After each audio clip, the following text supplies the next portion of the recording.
Hi again. Thank you so much to Christina, Joanne, Preeti, and Ramitha. That was incredible.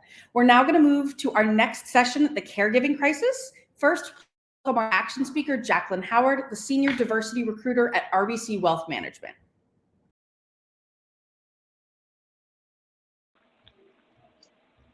Hi, thank you, Megan, and thank you to Ellevate for having me.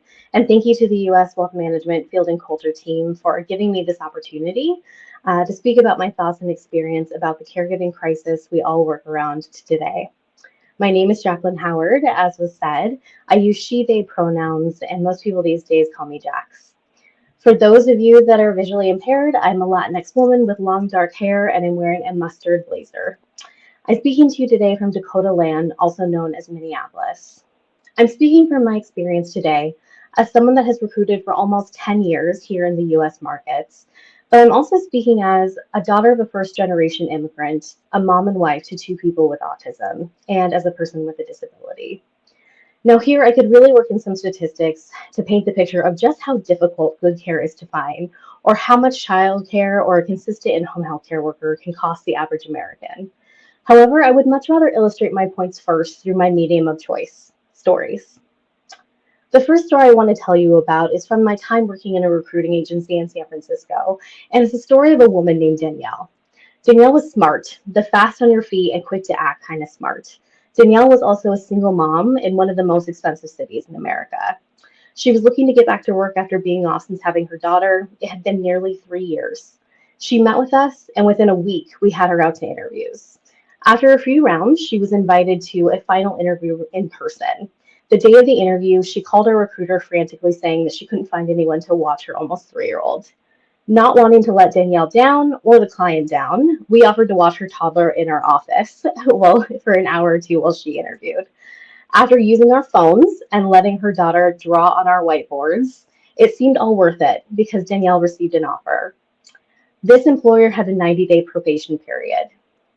Before accepting the offer, the recruiter checked in with Danielle one more time to make sure that she felt confident that her care would be consistent enough, especially in this 90-day window.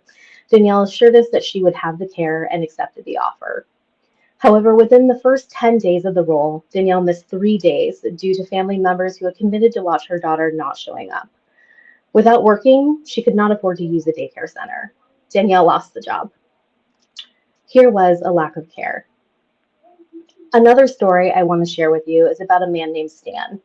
Now, Stan was actually not a candidate I worked with to get a job, but actually a notary I worked with in Los Angeles before I became a recruiter. He was a chatty guy, and we eventually became friends just by nature of seeing each other so often. I learned that previously Stan was a mortgage loan processor for 16 years, until one day he got a call that his mother was found wandering a busy street in the South Bay of Los Angeles. It was worrisome, but what was even more worrisome is that this was the third occurrence in just a few months. Eventually, Stan would find out that his mother had Alzheimer's. He would find out that she would forget how to read and later forget how to eat. Stan's mother was a widow, living off of a small survivor's Social Security with little assets of her own. This would mean Stan would leave his job he had known for almost 2 decades to learn how to take care of his mom, to teach her how to do the things that she forgot, some of the very things that she taught him when he was a little boy. If Stan hadn't cared for his mom, who would? Let me state an obvious but hard truth here. With capitalism, it doesn't seem that it's anyone's job to care about you unless you make it their job. When I went back to work after having my child, monthly child care expenses took 43% of my take-home pay. And when I looked at the care my child was receiving, I actually wish I would have been able to pay the daycare workers more. Here comes our first statistic. A mid-career childcare worker in the state of Minnesota would have to spend 66.6% of their earnings to put their own child in daycare. We can't say that we care about caretakers until we really examine how they're treated.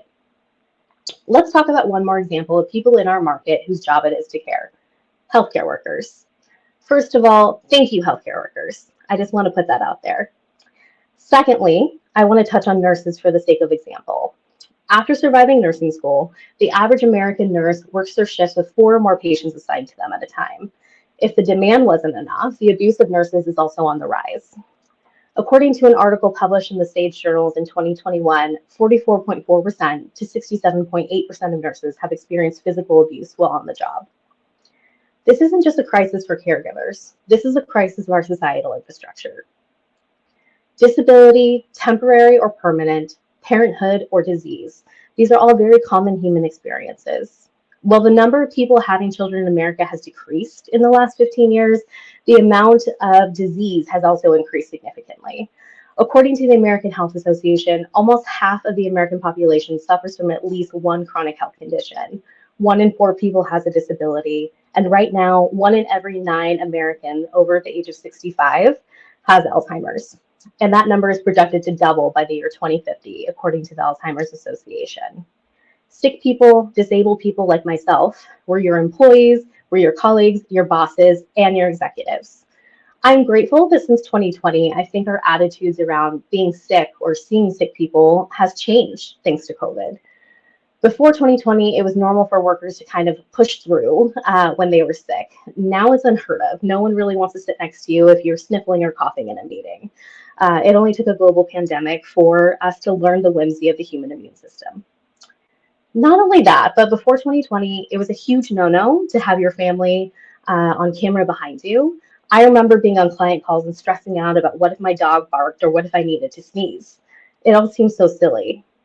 But you see, in the past, work culture demanded that we conceal things that we cared for, that made us human for the sake of our livelihood. We made it hard to be human for 8 to 10 hours a day, and then we wonder why people don't stay. It's because it's not sustainable for us as humans, and therefore it's not sustainable for us as organizations. With time, we have improved, but we are far from done. I'm grateful that DEIB seems to be on everyone's lips these last few years, but I think we often look at things a little short-sightedly. We want to diversify the workforce, we want diversity of thought, and we want to establish equitable policies, and we should. But what is it all worth if we miss belonging? Belonging doesn't mean that everyone likes you. Belonging means that someone cares about you. That someone will notice if you're being stretched beyond your limits. That someone will notice if you're having a hard time taking care of yourself or others. The care crisis and belonging, they go hand in hand. We feel we don't belong because we aren't sure anyone really cares, and then we don't care because we don't consider ourselves as belonging to one another. We say it's their fight, not mine. If you have worked with me in the last 3 years, you will know I say this a lot, but it's truly something I think of every single day. In college, I studied economic development, and it led us as students to talk about what is poverty and how do we truly define it. After lots of articles and case studies, we found one article that we feel defined it perfectly. Poverty is the product of broken relationships. You might be curious as to why I'm bringing this up in a talk about care, in a talk about the way that we work. I'm speaking about it because broken relationships truly cost all of us.